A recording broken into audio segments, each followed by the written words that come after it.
What's up, everybody? It's me, RDV, and Zach decided to sit this one out to do some more work. Eric Breen is joining me for this special interview with Joe Corallo, who will be here shortly. Just working out some bugs with his microphone. Hopefully, it'll be all solved. Otherwise, it'll be a short live stream, even shorter than we had it planned. Uh, so, without further ado, we're talking about well, King Arthur and the Knights of Justice. For those who are old enough to remember or remember that age group, cartoons back in the early 90s, 1992 to 1994, ran for basically rough for about two seasons. It basically was about a group of basically high school football players gets transported by Merlin back into the past to fight the evil Lady Morgana and her evil army, and basically they get their own magical armors and all stuff. They become the knights and replacements as they try to free the real King Arthur and his knights who are being held captive. In order to free them, they have to get these magical keys. It was actually really good. We're very moralistic as far as the good versus bad. Learning how to basically be a team. There was some squabbling stuff. So basically, it was basically like your early '90s. You got cartoons. For me personally, aired on Sundays, so it was a fun cartoon. Currently, the first season is available on Tubi for those who are not familiar with the actual book or the show, so you can go watch the cartoon. Now, I'm not sure as far as the book, but I've been seeing a little bit. They're saying it's going to be like kind of like a modern team. So I don't know if they're going for a high school team this year, or if they're going to go for like an NFL team gets thrown in the past. I mean, that would be kind of cool. Yeah, so I mean, looking forward to this. This came out this week. It's coming out tomorrow in newsstands. And let me look at this here. Pull up the book here, and Breen, have you ever heard of this before? What the cartoon, or even the it's based off of? No. All right, let me pull this up. And yeah, honestly, I was shocked because I remember watching this. Like I hate, instead of going to church, sometimes I'd fake sick because I want to watch this and watch the Power Hour with Marvel. They have the Hulk and stuff on, so it's like, sorry. But yeah. So basically, this is what we're looking here. This is off of Maverick. Maverick is like an adult imprint for basically Mad Cave Studios. This King Arthur and the Knights of Justice. So it's a new take on the classic 90s cartoon King Arthur and Knights of Justice. Quarterback Arthur King and his football team have been transferred back in time to Arthur in Legend, or to free the real King Arthur and the real Knights of the Round Table from the evil Morgana.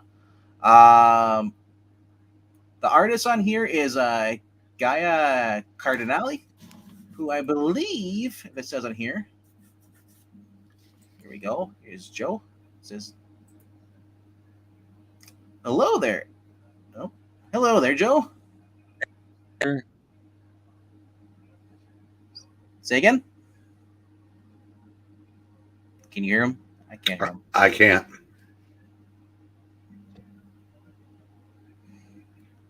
His headset died. Or something. Kind of quiet. We can hear you a little bit really quiet though. Now I heard that perfect. Better? Yeah. Yeah, actually it is. Yeah. Okay. So don't move. Stay still. Just nod your head and say,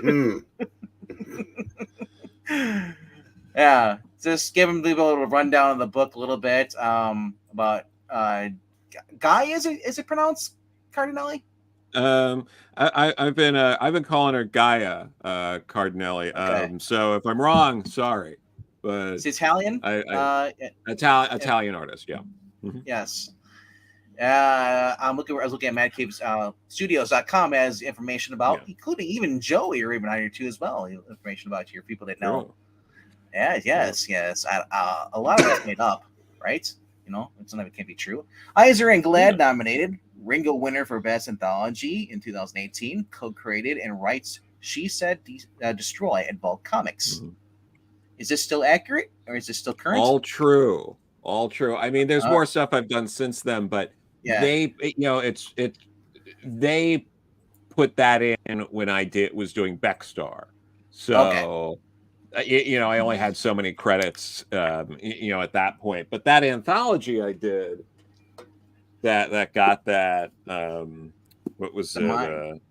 The Mine anthology, which it's you got to keep those just stories like that just within arm's length, but or reach, however you want to call it. But what was it? Some of the people that I got to work on that with was Wheezy, Louise Simonson, Annie Nocenti, Denny O'Neil, Paul Levitz, Joe Staten.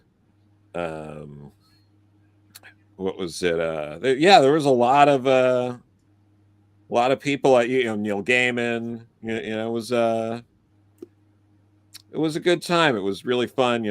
Putting this together. So.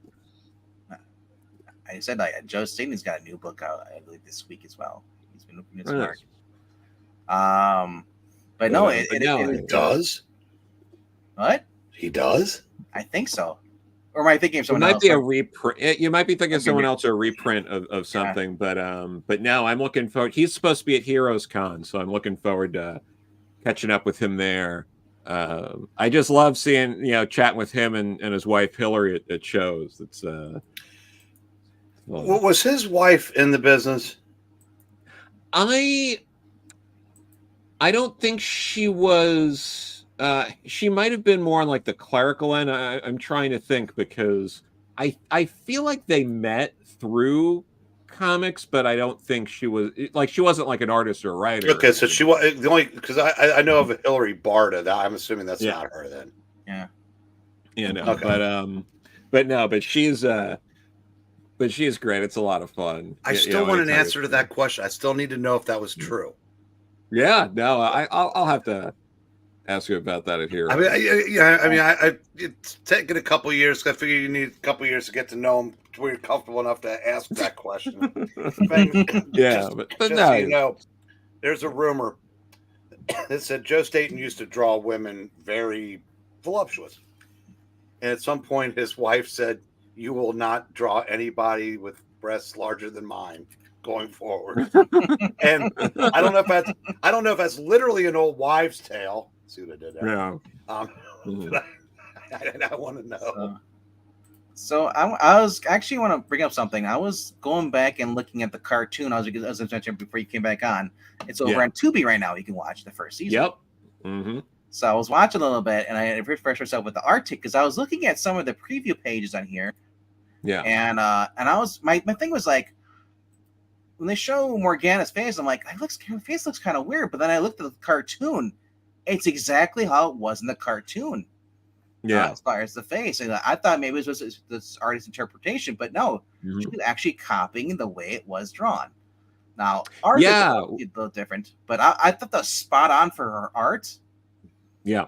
Yeah. So I was like, I love that when someone can capture the actual, either it's a live action person, real persons, human beings, likeness, or a cartoon. I think she ended up doing a really good job, and really most of the designs were kept really close to the show and the original concepts. So I was very happy that we went down that route. She did an interview through Peter's World. Nice. It was like in March, I think it was. I was going through the process, and just kind of cool seeing the steps that she takes to do the art, and it's all digital. Yeah. Yes. Yeah. You can hear her little stylist right here. She does.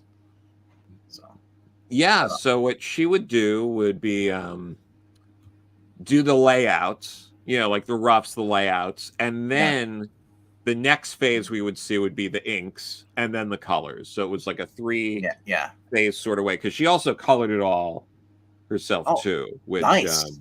yeah. So I mean, it would have been cool to have her. I mean, should I actually like, hey Joe, can we have her at the same time as you? It's like I mean, It's a little harder with time zone differences to. I know. I thought I was thinking about that. It's like Beyond with Wes. Joe, how many pages is this? This is 124 pages of comic, and I think the book itself is 136. But it's like $15 or something like that. Well, I know. Yeah. No, that's a in an industry that has forgotten what the term "bang for your buck" means. Right. This is some bang for your buck. Yeah. No, it's a nice size, and you get a full story. You know, there's always room for more. You always want to leave a little bit just in case, and you hope the sales warrant the second volume or something. But and I gotta ask, because about the story, because it's basically describes exactly what the show was, taking a modern team during the past. So I'm confused now as far as modern team. Are they consider, is it still a high school football team, or is this more like a professional college? Or I mean, are you changing anything from that style? This is a high school football team. Like they're like, they're older. They're either juniors or seniors. We don't get too much into that, but okay. But yeah, that is the case there. One of the other things with this too, that was something I just sort of like was actively going for with this is there's no cell phone use. Yeah, thank you. There's no pages where people are on their phones. There's no bit where people are, taking out their phones in Camelot and being like, I can't get any reception. It's 1992, going back into the past. Kind of like it's we're not we leave it kind of ambiguous. Like it could be present day and they're just not on their phones, but like that was just an element of the story that when it's like, do I want to show them struggling with not having cell phones or internet for a few pages, or should we get another fight sequence in? I'm going to put another fight sequence in, or like, something like that. Yeah, and then like especially the fight sequence. Thank you very much for bringing it up.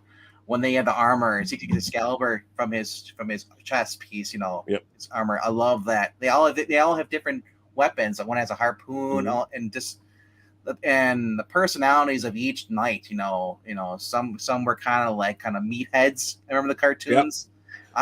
Did you keep some of the personality, or did you change a little bit as far as the individuals, or focus less on some? I mean, we focus a little bit on everyone, but it's mostly Arthur, Breeze, and Lance are like the main ones, and I would say Arthur and Breeze in particular stay pretty close. Okay. To how they were in the cartoon. A lot of the other ones do too. I feel like Lug does. Breeze like the Lance. I can't remember. Breeze is the Lancelot character, or is he? No, there's Lance, who's like the Lancelot character, and then there's Breeze, and Breeze is still a very like, brash kind of. Because I remember he's the big linebacker. He's like the big guy. I remember they had a couple of those, and they had some other ones. Yeah. So. But for the most part, I mean. And this isn't to, disparage, the show or the property in any way, but some of them, it's like there's only so much page real estate that they get to talk, because this is 124 pages. The team itself, the core group, is 12. So that's 12 characters that need to do so, and that's before Merlin, Guinevere, yes, Lady Elaine, Lord, was it Count Ainsworth, and there's the squires. There's those two kids, and then you have all the villains. Morgana, Lord Viper, That's what it is. all the different warlords. So it's like there's 20 plus characters that all kind of need a little bit, and you want to do it in a way. If Arthur's your lead, he's got to be the one taking up the most space in these conversations and all of that. So like, so you're disproportionately getting like a bit more of like, I would say him, Lance, Breeze, Merlin, Guinevere all get quite a lot to do. And then Morgana and Viper get a lot to do. That's a lot of characters already that have a lot to do. And then hopefully you put some 90s PSAs in there, Oh, advertisements. Don't do drugs, kids, in Camelot. Yeah, no, it's no, I always love those sort of things. Like that's not what this book is, but no. Just all those like bizarre kind of ones too. Like I always loved the ones where it was like, the G.I. Joe ones where it just be like, why is like Scarlet in my kitchen telling me I've got to turn the oven off after I make a grilled cheese? Like, what's going on? Like, she busts through the window and's like, don't leave this on. What's up to Potato? Do you take questions from the audience? Yeah, we do take questions for this. He or she is asking, or actually, it's a Potato. I can't assume your gender because I don't know your Potato. What is your inspiration for writing? Oh, I mean, it's all sorts of stuff. I loved it since I was, a kid.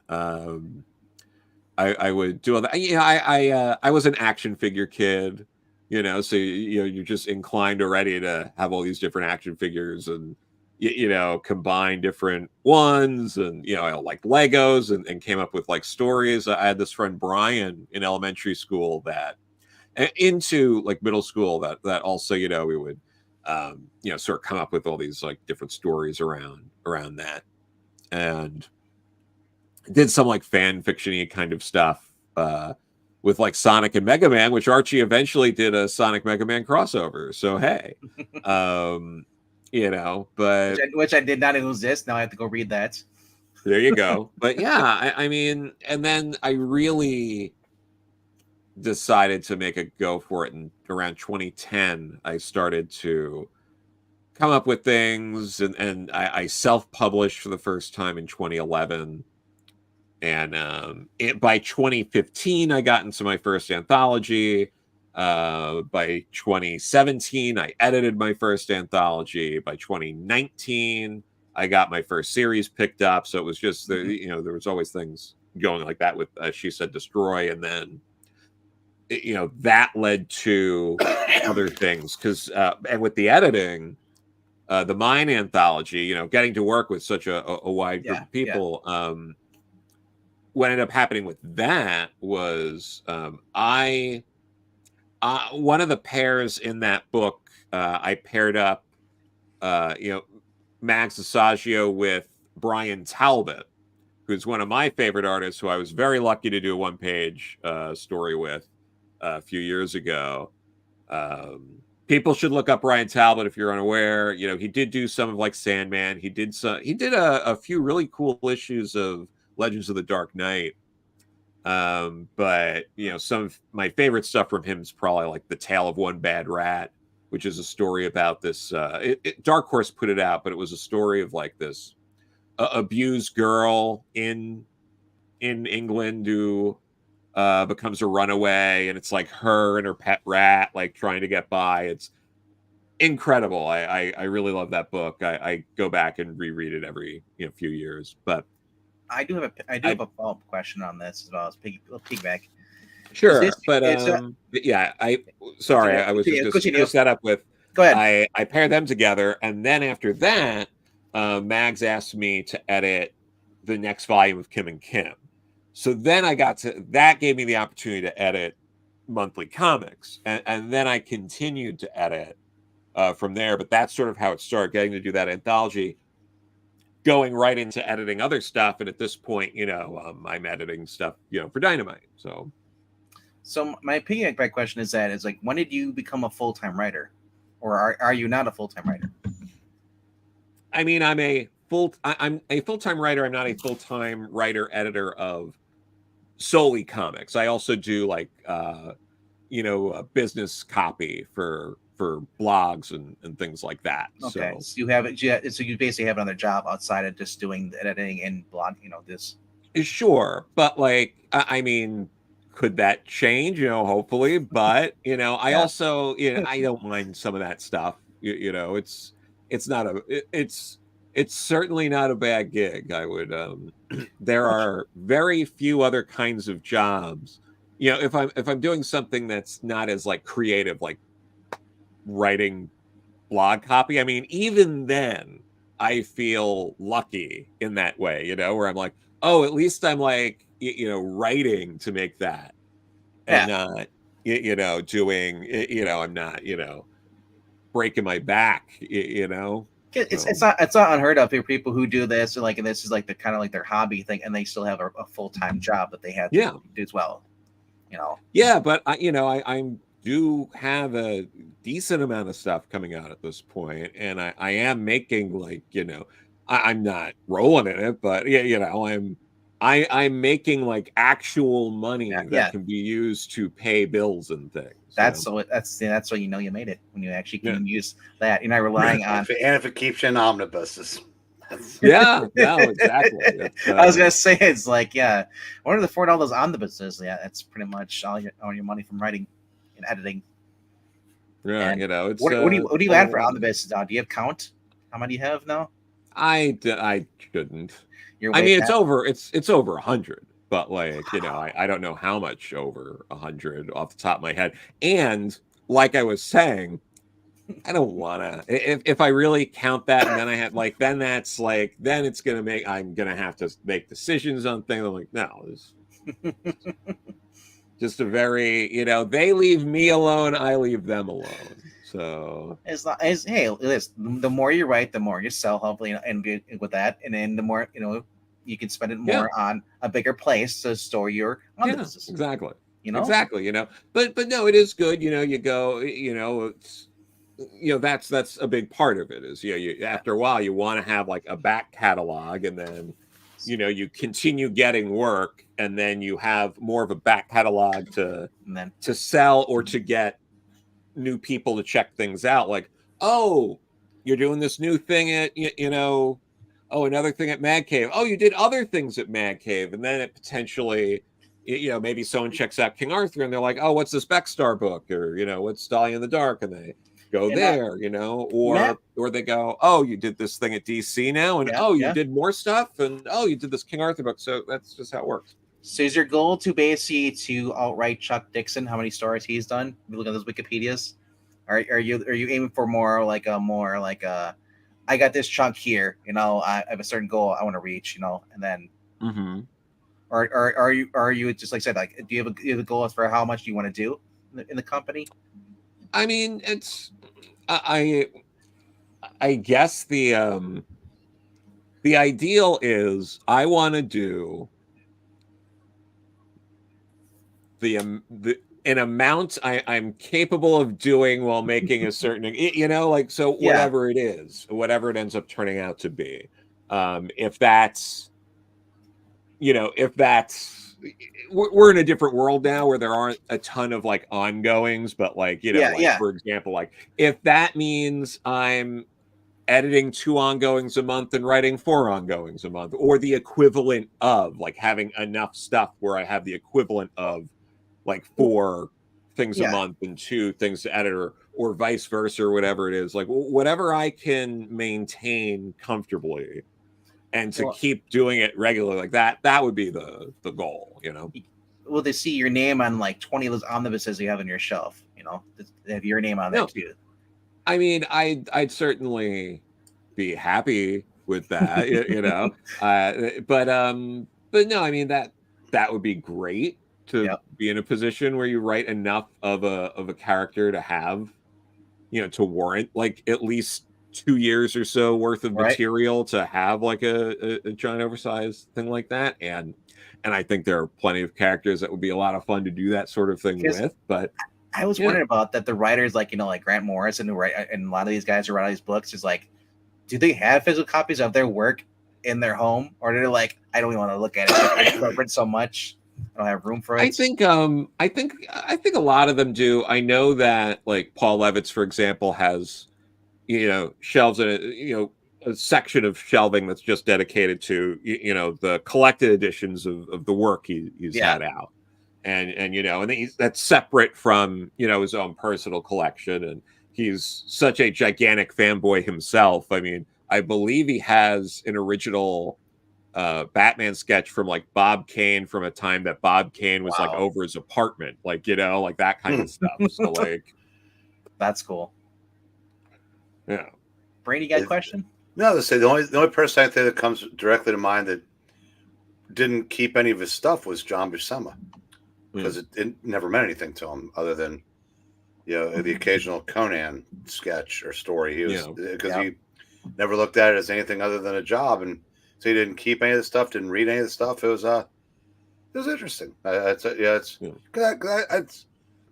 always thought because when I dabbled in writing, I said I want to. My goal is to like find something I'd written in a dollar bin, just so I can say, "Hey, it's in a dollar bin, but I wrote it." Yeah, I couldn't even get that far. So I mean, I can imagine, it would be fun to see your name, up in lights, as it were, or in the case of this hobby, on the side of it. It's like the players when they see their jersey number after they retired. You see, absolutely,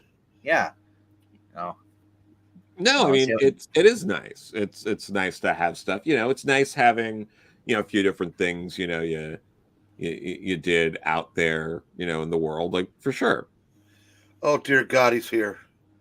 Jackson Roy Kirk. Everybody, welcome back, Jackson Roy Kirk. He was missing for a while. He wasn't even popping up. We're almost rid of him. We'd almost got to the point where we forgot about him. Yeah. Does anybody else have questions in the chat for Joe? I think there's one more question.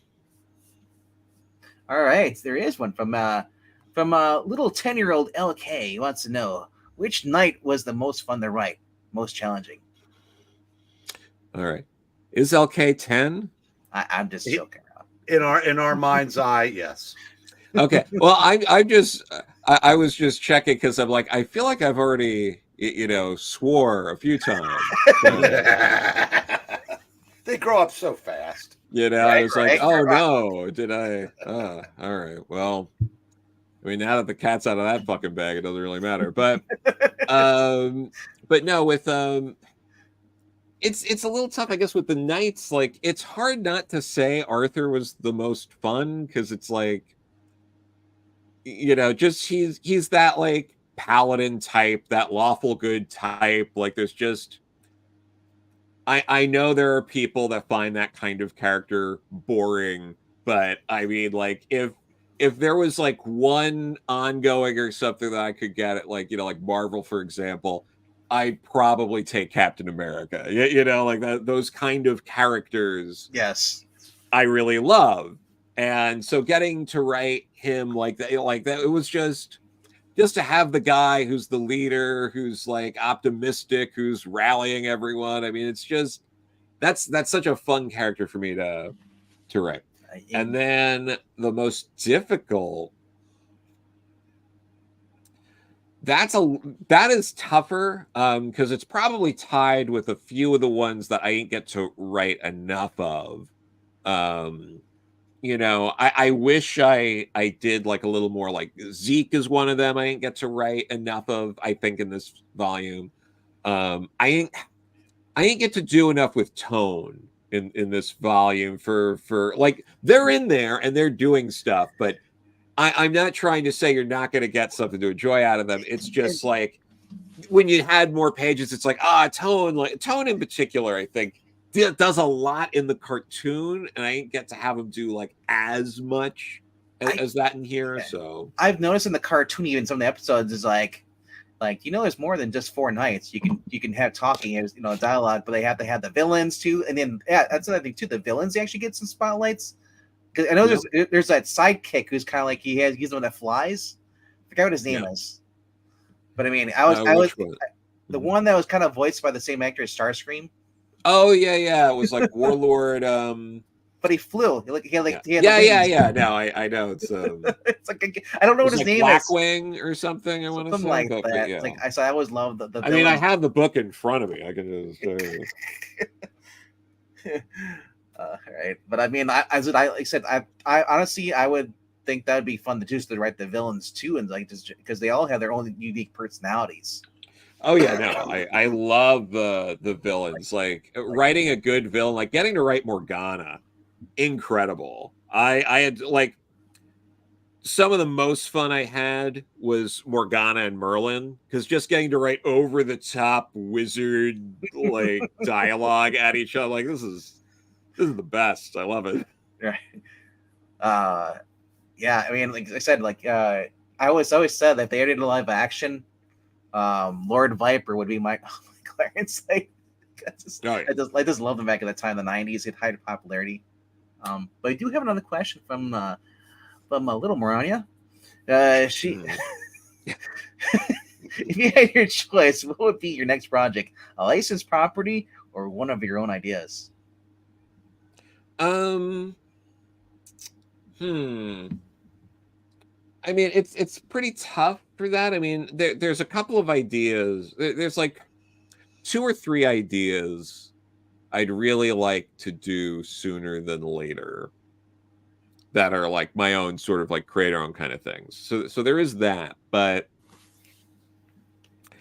I mean, I don't know. Like I can say that, but again, if if then tomorrow it was like, hey Joe, you want to write Captain America? Or like, hey Joe, you want to write Legion of Superheroes? Then like that's what I'm gonna do. You know, Yeah, so it is tough. I mean, in a perfect world, I do it all. I do both.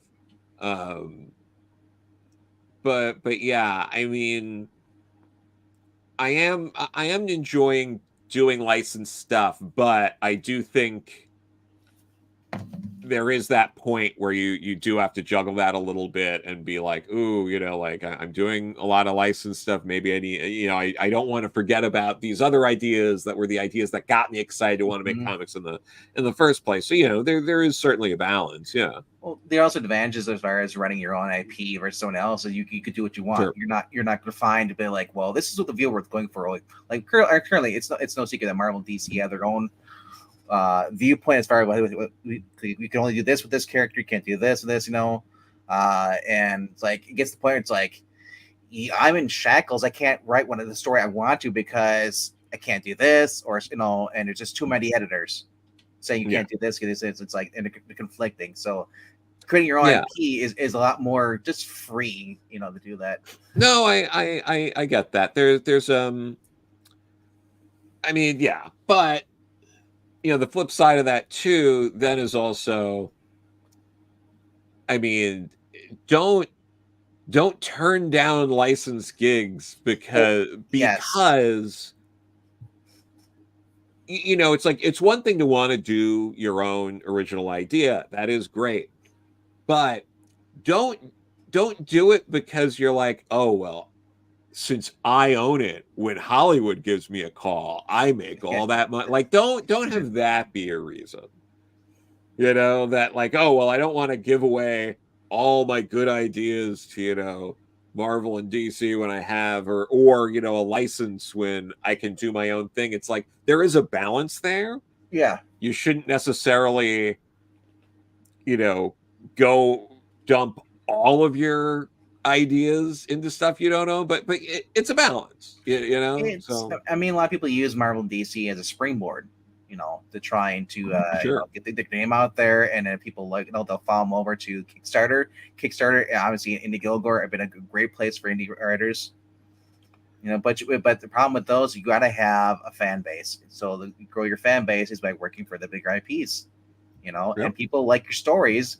They may not necessarily like the character at first. Being like Dan Jurgens sold me on Tarzan, Lord of the Jungle last year. I mean, yeah, I've heard of the character, but I never was really into it. I watched some of the movies, but the way he wrote it, then you had forgot who the guy was. It was it Torres? I can't remember his name was, but he was writing basically like Salvador Selma art. You know, it was awesome. John. Or John, sorry. yeah. Is there really a difference between John and Sal's art? Is Oh it yeah. that noticeable? Is it that noticeable? That's Although unless Sam Granger was inking him, in which case Sal looked a lot like John. But Yeah. no. but other than that, yeah, there's a distinct difference. We're also being Yeah. asked by Till Zix, who would win a battle, DC or Marvel? It depends what kind of battle. I'll take that one. Go for it. Pre-crisis, DC. Post-crisis, toss-up. Current year, DC, because they've all been repowered back up to Silver Age level. Yep. There's your answer. Mm-hmm. Completely agree. And I'd say who wins is the reader. Because do we? well, I'm not sure any of us win today, but it says okay. So I know that Joey has a good Legion pitch, but I disagree with that. Because there haven't been enough shackles put on DC Marvel writers. Boundaries force good writers to develop creative ideas and methods. When you can do anything you want to get the Drek. I see what he's saying. Yeah, I mean, it's. I don't know if it's necessarily a disagreement insofar as I don't think anyone here was. I get where you get to that conclusion, but I think whenever I think any of us say something like, oh, and you get to like pursue your own ideas, there's that asterisk of like, but you don't want to like. Not we're not supporting the bad ideas, or we're not encouraging. We still want them to be good. But I would say, when I started reading, you could have Jerry Conway being edited by Len Wein. Now you have Saladin Ahmed being edited by Alana Smith. It's like I said, it's a different world. I said, and at this point, I don't think the talent is comparable on either side of that equation compared to X amount of years ago. Hell, even down like 15 years ago, because the business has changed. I mean, that's not to say that there aren't some very talented people in writing. I don't know if there's any talented editors left. And Joe could answer that better than me, other than our guest at this time. But sure. Because I think a lot of the big two, I don't even I think the editors are about as hard to find as the inkers on some of the stuff. Well, I mean, I'll just in terms of that, I do think there's also there have been changes also in the amount of work like the amount of books that editors are covering at this point at the big two. They do tend to be covering a lot more than they used to, and there's still only so much time in the day, so that affects it. I wish they put more. I wish there was more money invested in that to have more editors to focus on fewer books so that everything can sort of get the attention I think it needs. But can I ask you a question before you get out of here? Sure. In your opinion, does it help? I mean, for an editor to have actually written comics? Because that's another thing. I said I know that in like I said, when in the Dark Ages when I started, it was basically like a round table. Everybody was, all the writers were also the editors, and they all did double duty. And it was a good checks and balances system. But I see a lot of people that edit comics today that are never going to write one, and I just don't see that where that can work out as well. Yeah, I mean, I don't know if it's one of those tough things where it's like shouldn't necessarily be mandatory. I don't think there's any world where that doesn't help, though. I don't think you'll find an editor who's like, I'm actually worse at this because now I've written comics too. So like, I think it only helps, but and I think any of that also helps on the other side of the table too. I think if you're a writer or an artist or something who's also edited work, you kind of understand like this is the quality I need to hand in. These are the kind of things I think there'll be maybe like notes on, and you can kind of like go back and forth on things, and also maybe have a better understanding of deadlines and all that. So All right. You guys can find this book if you don't at your shop. You can have them order it there. So you can also go online to madcavestudios.com and they have it there. Right now they have it. Basically, if you spend $25 or more, you get you get basically free shipping through them. Um, Anywhere else they can find this other than just I hate to say going on in stocks trades. It's a $15 book. You guys can pay a full price. Yeah. It Support goes. your LCS, baby. Yeah. Yeah, but yeah, local comic shop, the And Maverick website, you can and order directly from you, them. you have the book in front of you. They do. Can you lift it up and show them how thick it is? Yeah, it's it's not too shabby. It's got a nice color. It's got a nice spine. Everything. Yeah. Do you think there'll be more of these in the future? I think as long as enough people buy this, there will be. It's definitely on my pull list for this week. I'll be again. That's Thank you. If we got one, it's coming home with me. I mean, because I really hope, because I always hear people like, oh, we love Ninja Turtles and nostalgia stuff. I see it online. People are like, oh, I love King Arthur Knights of Justice. I just wonder how many of them actually know there's a comic book coming out, and hopefully there's enough. Yeah. Through Screen Rant had an article too as well. So I hope enough people see this. I mean, hope they pop up at some of your comic conventions. I know you'll be going to this year. Maybe you'll have a copy. I appreciate that. Yeah, I'll be at C2E2 this weekend in Chicago. So you were just at Emerald City. Was it Emerald City? I was just at Emerald City, but I'll be at C2E2. I'll be at Heroes Con. I'll be at Baltimore Comic Con. I'll be at New York Comic Con. So you're getting close to me. You're in Chicago. I'm only a couple hours north. All right. Now it's 11. I gotta hop over to see Yule, but thank you so much for having me. Really appreciate it. Well, thanks for coming on. We'll see you over there. No problem. That's good. All right. That was Joe Corallo, writer of King Arthur Knights of Justice over at Mad Cave Studios. Their imprint is just basically Maverick. Check out your local shops, and it's on sale tomorrow. $15, $14.99 plus tax. Yeah, I said, if you haven't got enough of Joe for one night, Yule's channel's Fantastic Comics. His stream's probably starting right about now. Yes. You can also check out Joe's other books, Dolly in the Dark. It was a great series as well. Well, that being said, I hope you guys had fun, and we'll see you maybe over by Yule's later. See you, kids.